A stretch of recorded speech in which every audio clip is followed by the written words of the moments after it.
thank you all for joining.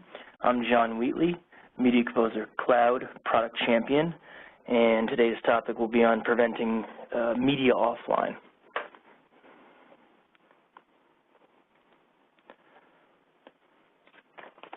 So for those of you new to a cloud, let's go over just a high-level overview. I know that some of you are more familiar with cloud. It's been out there for a little while.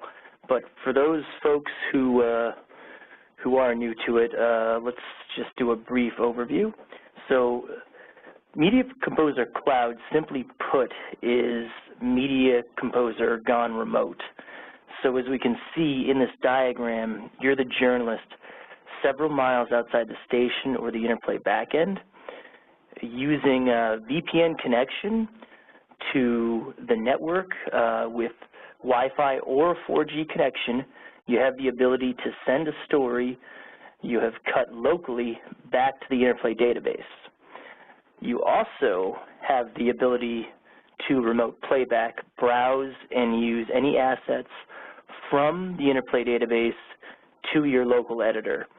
The remote playback portion is going to be our focus for today. So we see there is that asynchronous collaboration. So let's go over just a few of the differences between Media Composer Cloud and a regular Media Composer editor.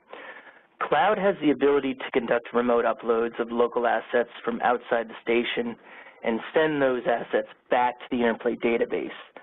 A regular editor client does not have this capability. Remote playback of all assets from the interplay database is also a feature that is not found in a regular Media Composer or a news cutter. And preventing media offline during remote playback will be the focus of this training today. And I'm just going to go over some cloud content we will not be covering in this particular section. Media Composer Cloud remote upload. This will be covered in a separate Tech Talk. Remote upload uses a different path to send assets back to the station. Remote upload uses the interplay production and what we call the delivery receiver service installed on one of the Windows-based servers. So no Interplay Central or Media Central is involved. Remote playback uses ICS or Media Central with the Cloud AMA plugin to make that connection for remote playback. So let's just go over a little bit of what we're going to be covering today. So today's Tech Talk topic will include establishing a VPN connection. We're going to go over some bandwidth measuring tools. We're going to look at preventing remote media offline slates in Media Composer Cloud, also preventing local media offline slates in Media Composer Cloud, and using Media Central to identify cloud remote playback performance problems.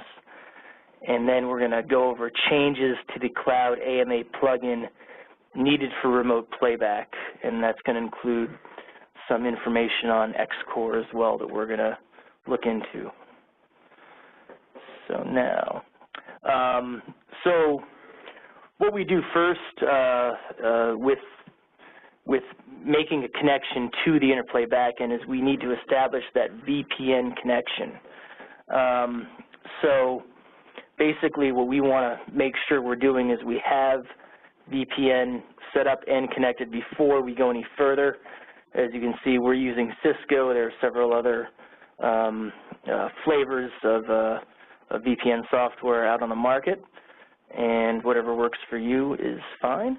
So we see we have a solid connection here, which is good. And back to, so it's important to remember that the customer's site is responsible for ensuring proper bandwidth through VPN. So to test the speed of your remote clients to your internet service provider, we want to use speedtest.net. This is really good for when you're a journalist who's mobile out in a truck somewhere and you want to see what you're getting for upload, download, and ping speeds. And that's really simple test to conduct. It's as easy as just going to speedtest.net. We begin the test, and as it goes through, it's going to give us our ping speed. We want that small.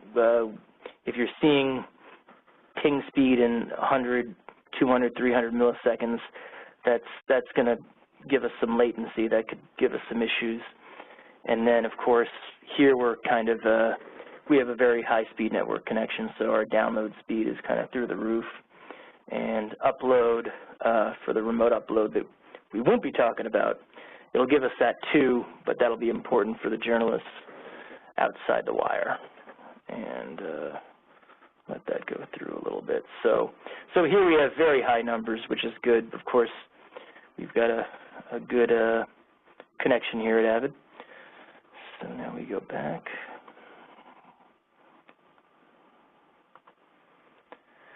And so that being said, that's good for people outside the wire, but for a more accurate connection, more accurate reading of bandwidth during remote playback from the remote client directly to the ICS server, a third-party tool called iPerf can be used, and I'm going to give an example of what that looks like in the next slide. So basically, this is the best way to do it, really, as far as bandwidth measurement, especially if there are performance playback problems, both on cloud and Media Central. What we want to do is start by running a trace route to see the direct path from the cloud client to the ICS server or the cluster. In our case, we have a cluster ICS. So this path is what iPerf will measure, and I'm just going to quickly show you what that looks like so you can see for yourself. So what we do is we run what's called a trace route, and then I'm using the trace route. The name I'm using is actually the virtual name of the ICS cluster. If you have a single node, you could just use the name of, obviously, just that particular node. And it tells us the exact path, how many hops, and the timing in milliseconds. And so if we do run iPerf and we get low numbers, and we get high numbers with some of these milliseconds, we'll know maybe, okay, there could be a bottleneck somewhere, and that's something that the customer site would have to look into. So, and then the other side of the coin here is we also want to demo and make sure that the DNS is working properly, as we saw on the slides. So in order to do that, you want to run an NS lookup on the fully qualified domain name from the cloud client in this case. And so I do that, and I see I get a good return.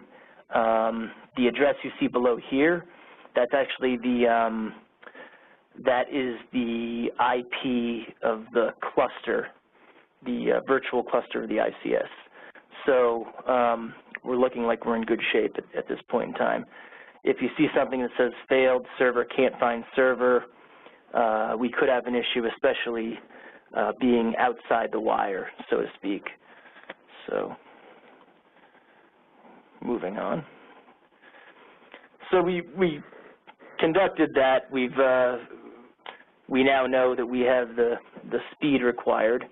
Next thing we want to do is really just launch the application, launch the editor that's going to give us the remote playback capabilities. And the way it works is Interplay production user credentials are passed to the Interplay server, and then we'll see, I'm about to show you, the validation is a remote clip or a remote Interplay production asset that is visible as a remote clip. And then, of course, we've already verified our DNS, so let's take a look at the remote icon in Composer. So here, when we log into Composer, we want to make sure that we are logging in as a remote client, being outside the wire.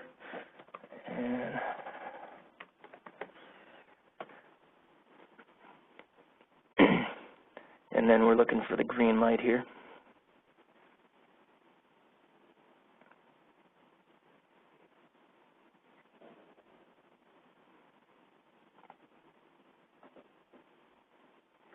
Okay, so now I can select a project.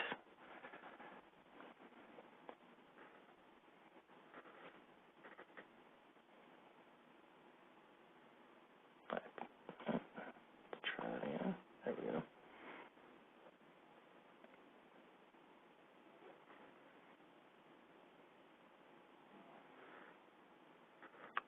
And you see we have access to the interplay window now.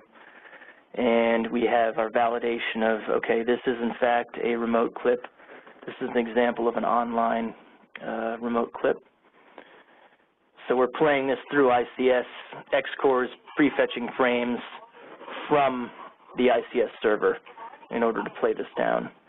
So if we see something that says remote media offline, but you still get the error, that's something that we're going to be troubleshooting.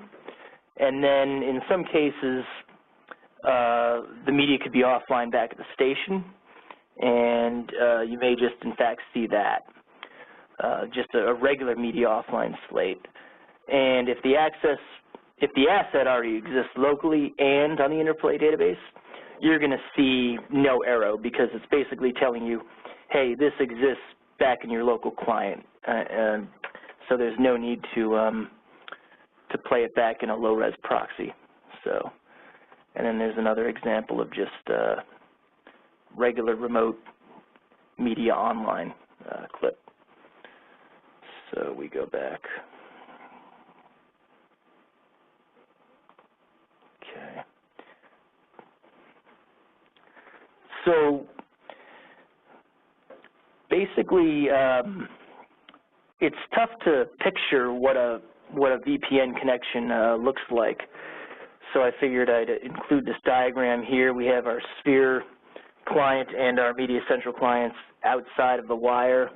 They're going through a VPN and a firewall, so there's no need to enable firewall on the ICS server because it's already being dealt with coming into the corporate network, which joins to the interplay production network.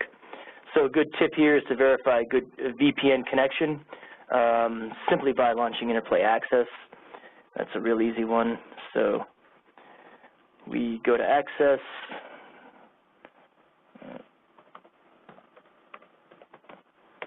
And it's just a good way to validate that, yes, we can connect to the Interplay database fine. And I'll leave Access open because we might be doing a few more things with that as well.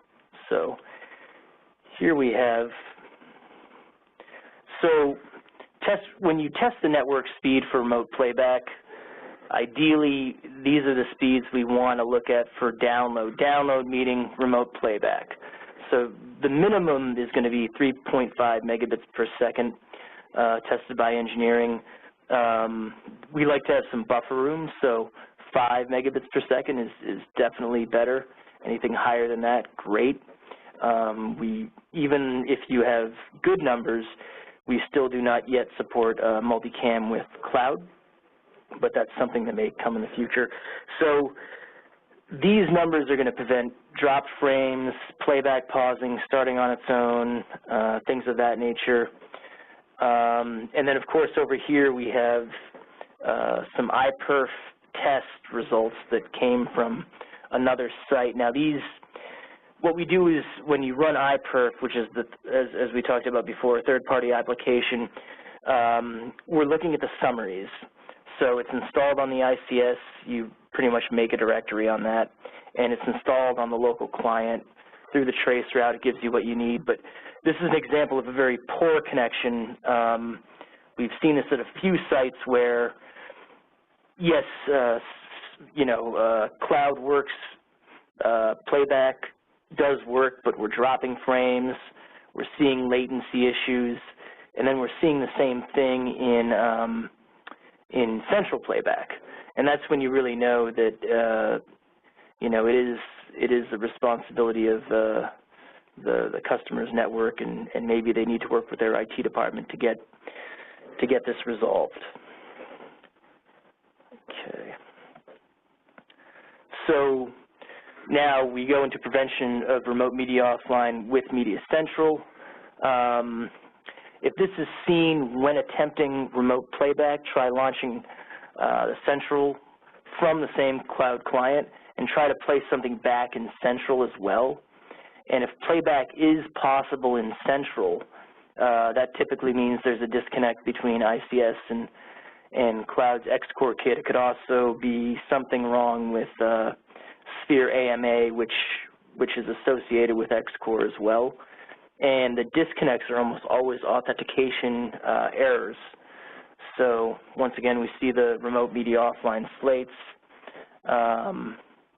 And then we also saw what that looked like in Composer as well.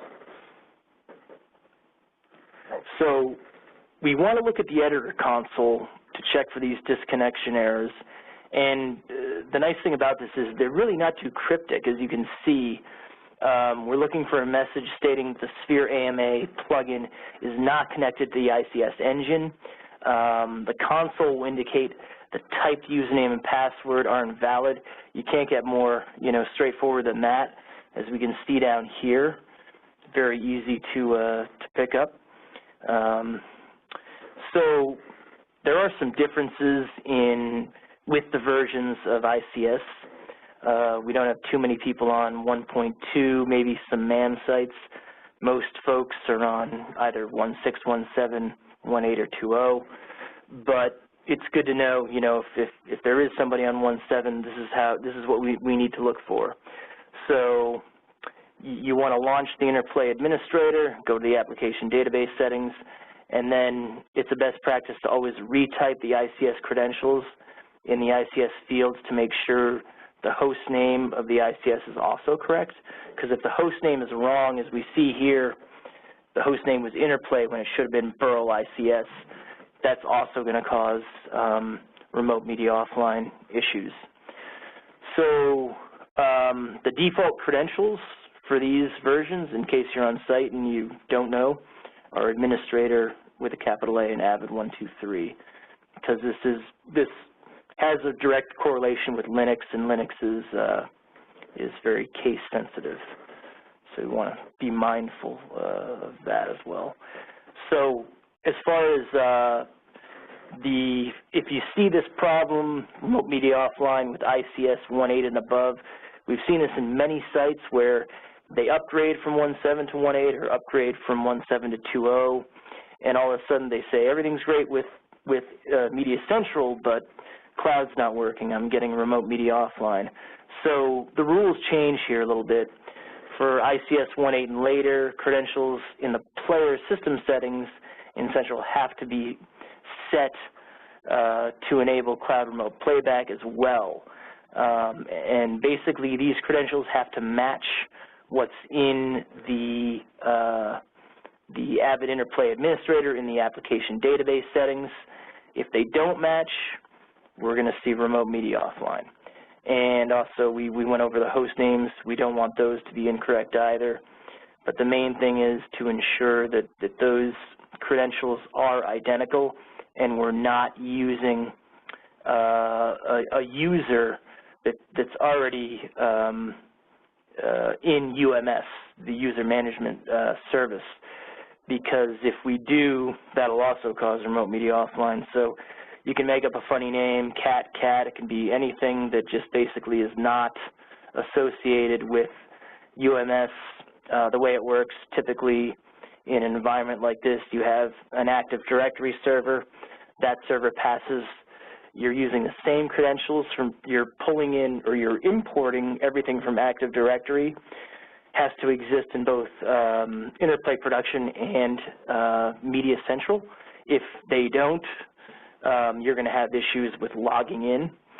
So anything in user management should be the same with Interplay Production. So you can just you can look there and verify, you know, okay, I know that this name's not being used. Let's add it.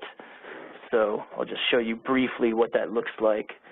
So we go back here to Central. The player setting here, and this was as I said before, added in 1.8. You can, you know, delete this, start over if you needed to, and go back to sphere.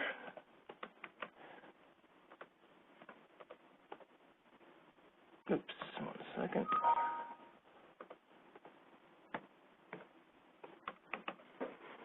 And we can apply the change. Best practice is to retype, especially if we're in a situation where we do have remote media offline. And then the second part to that would be going back into the administrator.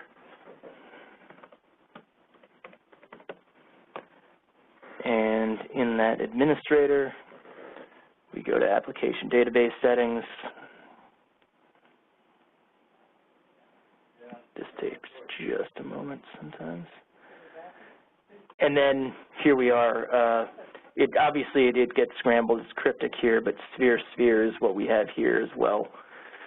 So I won't bore you with retyping those. But it's a best practice to do it in both areas, especially if you're in a troubleshooting situation. So we go back. All right, so next slide. And then we verify that the media files are cached to the client. If you know, you're setting this up, has it ever worked? Has remote playback ever worked before? Here's how you can validate that. So all files played back from ICS are cached to the client. And that's just, as we talked about, just in cloud. And it doesn't work that way in Media Central. So if the cloud cache directory does not exist, chances are remote playback has never worked before. And that's how you can validate that. Video files are streamed as JPEGs from ICS, and they're pre-fetched from using the Xcore kit with Sphere AMA plugin. Talk a little bit about that more later. And then, of course, our audio files are in the MP3 format or the PCM format, depending on the build. The later builds, I believe, use MP3. So I had, just so you can see what that looks like, the playback, you know, the playback we were playing in cloud, you can see all the JPEGs are here. And there's a way to kind of control what's going on with these as well. So if we go back to the editor, we can see there's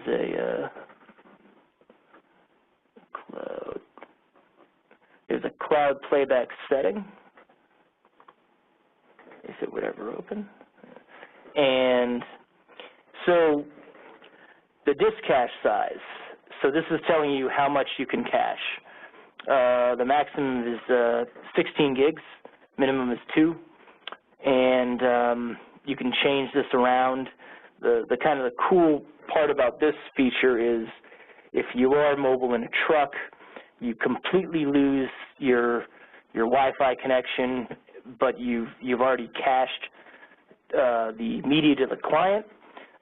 Good news for you, you can still continue to edit it, to add it to an existing sequence. And then once you're in range, you can start to pull down. New media will show up as remote media offline until you reestablish your network connection.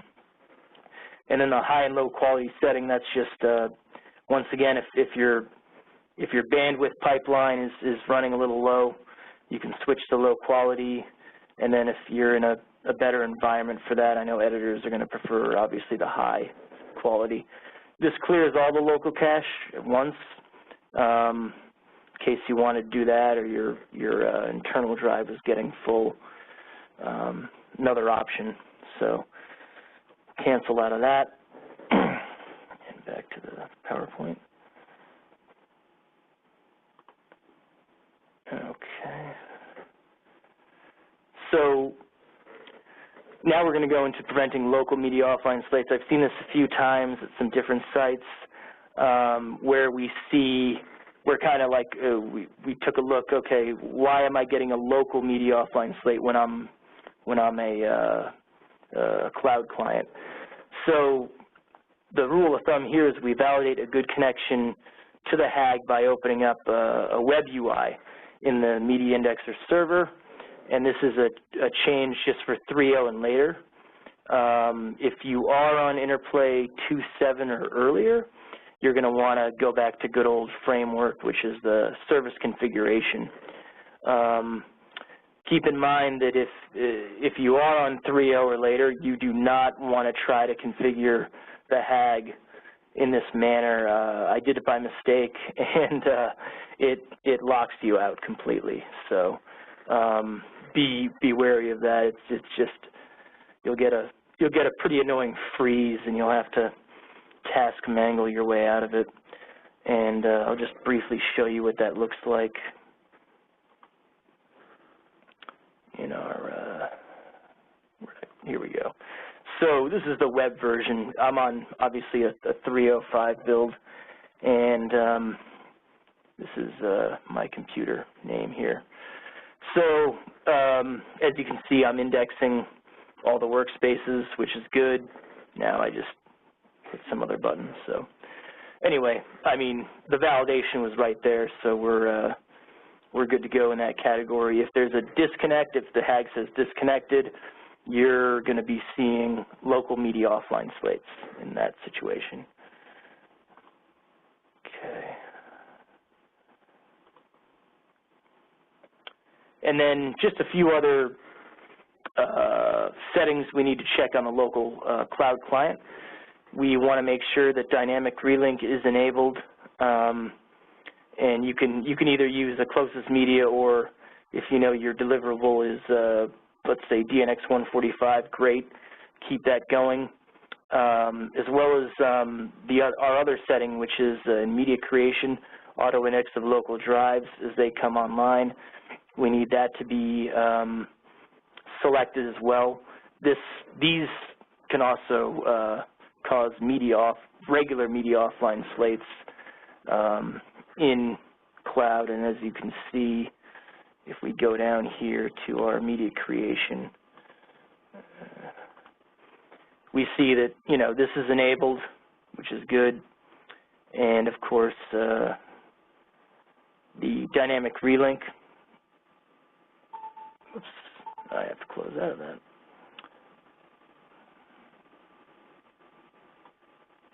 And dynamic relink here we have about the same. We typically here at Avid especially we like DNX145.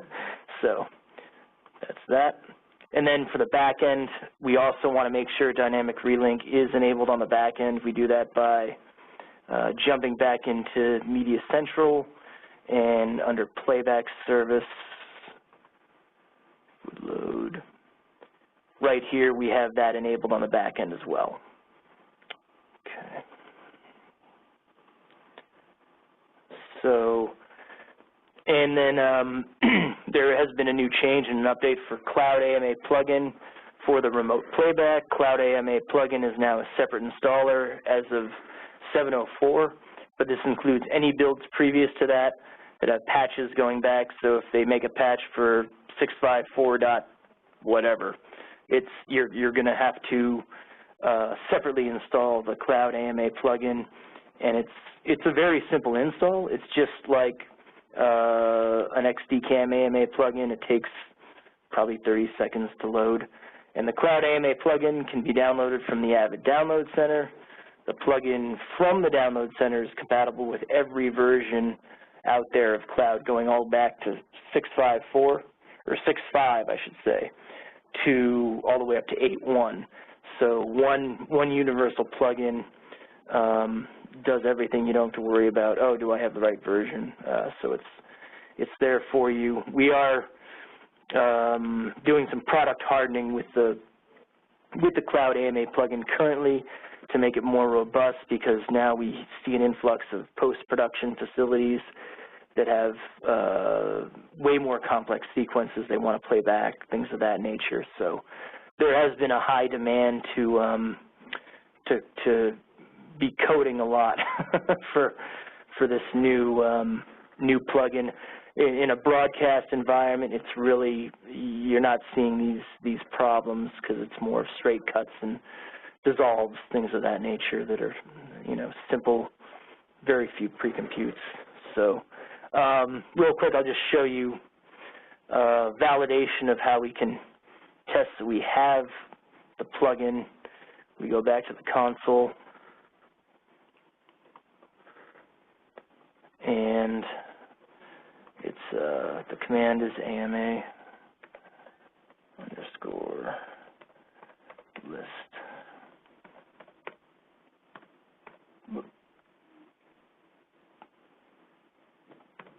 Plugins. So it shows us everything, including the cloud plugin here, and that's the version. It's 1.1.2 is the version on the download center. The other thing I kind of would like to mention, just if you're seeing remote media offline slates, another way to kind of validate, this could help engineering too, but to validate what's going on with the logs in real time, because it is difficult for us to, go in and retrieve every log from ICS and try to get engineering to poke through, thousands of files. So the easiest way to do that would be to open up a PuTTY session. We're familiar with that, and I'll show you how, just briefly, how PuTTY works, just so we know. This is our gateway into the Linux shell. So we run it. It's a free application. It is third-party. We type in the host name or the IP of the cluster or the single server. In this case, Burl-ICS is our cluster. We log in as the root user, and almost like a super user in terminal, and then the password. So if I was seeing remote media offline slates, what I could do is go over here, find a remote media offline slate, play it, go back to PuTTY, and say, why did I get that? So we can run what's called a real-time tail of the edit log. So if we run a tail -f and go to var log avid edit dot log dot log.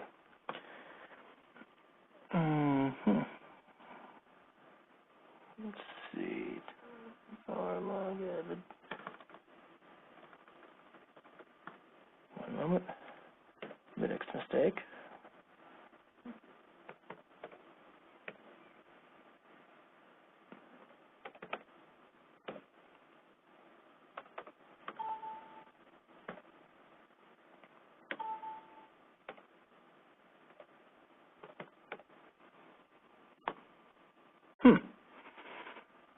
That is strange, because it always works that way. I'm in the right directory.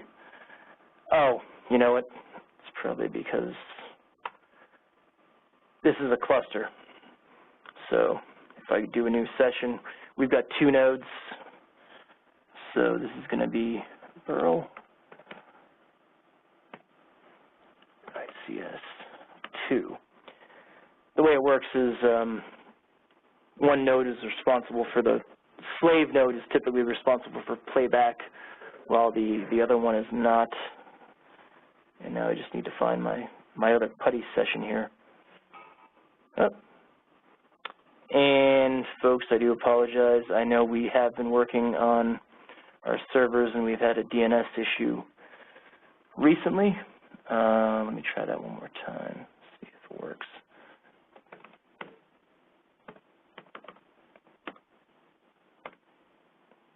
No, looks like we might not. But anyway, if in a fully functioning node, oh, here we go. Okay, now it's working.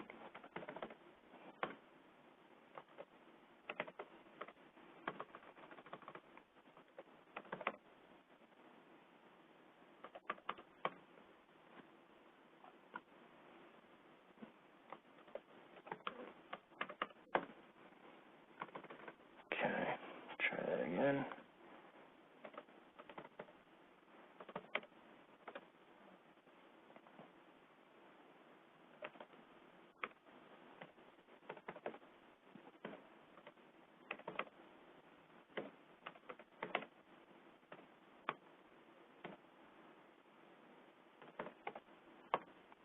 Okay, so this would give me the output telling me error. Now, typically, we're looking for those KX asset errors or any kind of other authentication errors.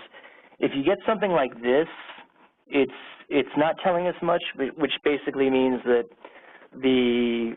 this is telling me that the remote asset back at the station is actually offline as well, or it's not being indexed by the media indexer. So just one more little tip or trick that I want to throw out there, just in case you are in a situation where you need to escalate a remote playback issue. You can, instead of going through a massive log collection process, you could, copy and paste this into a Word doc and send it off to whichever engineer L2 technician is helping you out with the problem. So just another handy trick. So after the plugin, that pretty much concludes what I have for you today, and I want to say thank you all for joining, and thank you all for the excellent questions today.